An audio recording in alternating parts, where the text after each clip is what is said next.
बहुत समय पहले की बात है। एक हरा भरा घना जंगल था जहां छोटे बड़े सभी जानवर मिलजुल कर रहते थे।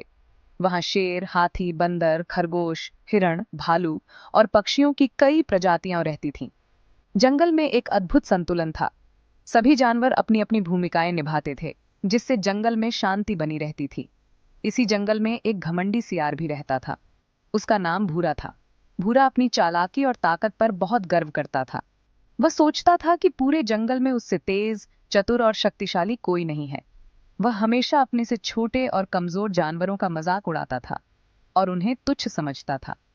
भूरे सियार को यह भ्रम था कि वह जंगल का सबसे समझदार और ताकतवर जीव है। वह हमेशा छोटे जानवरों को सताता और उनकी कमजोरियों का मजाक उड़ाता था।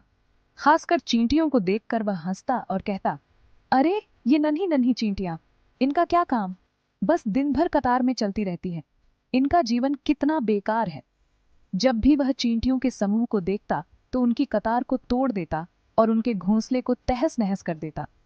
चींटियां घबरा जाती और इधर उधर भागने लगती। कुछ चींटियां तो बचाव के लिए अपने जबड़े खोलकर हमला करने की कोशिश करती, लेकिन भूरे को इससे कोई फर्क नहीं पड़ता। छोटी चींटियां उसकी बातों को सुनकर दुखी हो जाती, लेकिन वे बहुत मेहनती और समझदार थीं। वे जानती थीं कि घमंड अधिक समय तक नहीं टिकता। वे अपने काम में लगी रहती और सोचती कि एक दिन यह सियार अपनी हरकतों का फल जरूर भोगेगा। इसी जंगल में एक छोटी लेकिन समझदार चींटी रहती थी, जिसका नाम चिन्नी था। चिन्नी बहुत चतुर और धैर्यवान थी। वह अपनी रानी के आदेशों का पालन करती और हर दिन अपने समूह के साथ मिलकर भोजन इकट्ठा करती थी। चिन्नी ने कई बार भूरे सियार को दूसरों को सताते हुए देखा था। उसे यह भी पता था कि सियार अपने घमंड के कारण एक दिन मुसीबत में जरूर फंसेगा। गर्मियों के दिन थे। सूरज आसमान में आग बरसा रहा था।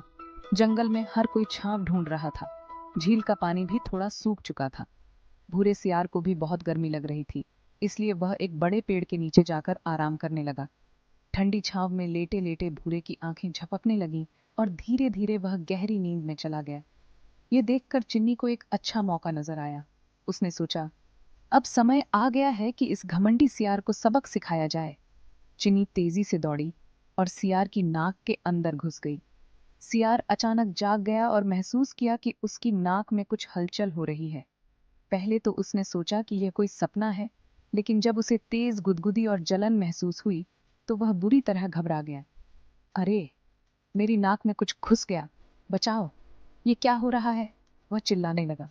भूरा इधर उधर दौड़ने लगा, अपनी नाक रगड़ने लगा, पंजे मारने लगा, लेकिन चींटी अपनी जगह से नहीं हटी। वह और भी अंदर चली गई और भूरे की नाक के अंदर काटने लगी। सियार दर्द और घबराहट से उछलने कूदने लगा। जंगल के अन्य जानवर भी ये तमाशा देखकर हैरान थे। बंदर, खरगोश और हिरण दूर से खड़े होकर सियार की हालत पर हंसने लगे। चींटी ने भीतर से कहा, कैसा लगा सियार भैया? अब तुम्हें समझ आ रहा होगा कि छोटे होने का मतलब कमजोर होना नहीं होता। सियार दर्द और घबराहट से रोने लगा। मुझे माफ कर दो छोटी बहन, मैं अब कभी किसी को छोटा नहीं समझूंगा और कभी किसी का मजाक नहीं उड़ाऊंगा। चींटी को लगा कि अब सियार को सबक मिल गया है, इसलिए वह धीरे धीरे बाहर आ गई और सियार की नाक से निकलकर पास की पत्ती पर बैठ गई। सियार ने राहत की सांस ली और शर्मिंदा होकर कहा, तुम्हारी छोटी सी ताकत ने मेरी अकड़ तोड़ दी। अब मुझे समझ आ गया कि हर प्राणी, चाहे वह छोटा हो या बड़ा, अपनी जगह पर खास और महत्वपूर्ण होता है। अब वह बदल चुका था। उसने जंगल के सभी जीवों से माफी मांगी और संकल्प लिया कि वह कभी किसी को छोटा नहीं समझेगा।